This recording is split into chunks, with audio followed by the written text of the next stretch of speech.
This example is number 5. It is in one of your problems on your homework. It is in the Indiana Lesson 7, which is dealing with finding volume of pyramids. Now, this particular type of pyramid is a triangular pyramid because it has a triangle for the base.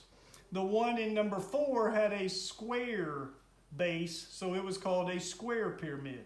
So this is another type. This is a triangular pyramid, and we want to find the volume. And so first thing is we want to write down the volume formula. So V equals 1/3 capital B times the height. Now, the capital B is area of the base. Now, the only thing is the area of the base this time is a triangle. And so I'm going to redo my formula.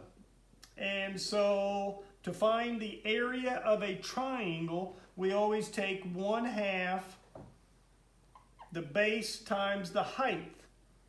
And that is base times height, that is of the triangle base. So 1/2 base times height would give me, that would take the place of the capital B, and then the H here is going to be the height of the pyramid, which in this case is going to be 3 feet. And so this height here, in here, that goes with the height of the base, the area of the base. When you're trying to find the area of the base, which is a triangle, it's 1/2 base times height. Well, the base then we're going to say is 6, and the height in here is going to be 4.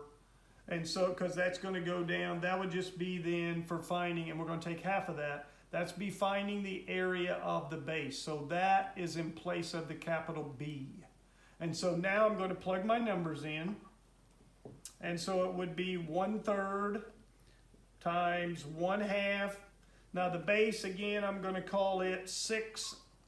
The base of the triangle here, the triangular base, is 6, and the height is 4. That is the height of the base. All right, this is not the height of the pyramid. The height of the pyramid is 3 feet, and that would be then on the outside, that would be this H.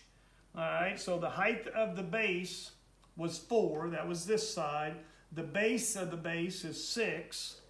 And then we're going to take not 1/3, but it's going to be 1/2. I wrote 1/3 there. It should be 1/2. 1/2 then times 6 times 4. That'll give me the area of the base. And then I'm going to take it times the height of the pyramid. So now then I can start. I've got 1/3. I'll simplify in here. Half of 6 is going to be 3. 1/2 times 6, that's 3 times 4. And then times 3. 1/3 times inside parentheses here, 3 times 4, that'd be 12. And then we still got our height in the 3 on the outside. And then I can take 1/3 of 12. 3 will go into 12 4 times. So that'd be 4 times 3. 1/3 of 12 is 4, and then we got the 3. So 4 times 3, we end up with a volume of 12. And that would be, since volume is feet cubed, because units cubed anytime you're finding volume. And so the volume of the triangular pyramid would be 12 feet cubed. So always remember, look at your diagram, or make sure you read carefully in the problem. Is it a square pyramid or is it a triangular pyramid? And then the difference is in the base, the area of the base. If it's a triangular, it's going to be 1/2 base times height to get the area of the base. If it's a square, we just take length times width, which is what we did in example 4. And so make sure you look at your diagram, decide, what you're dealing with, triangular pyramid or a square pyramid. Write down your formula, and then plug in your numbers and solve to get your volume.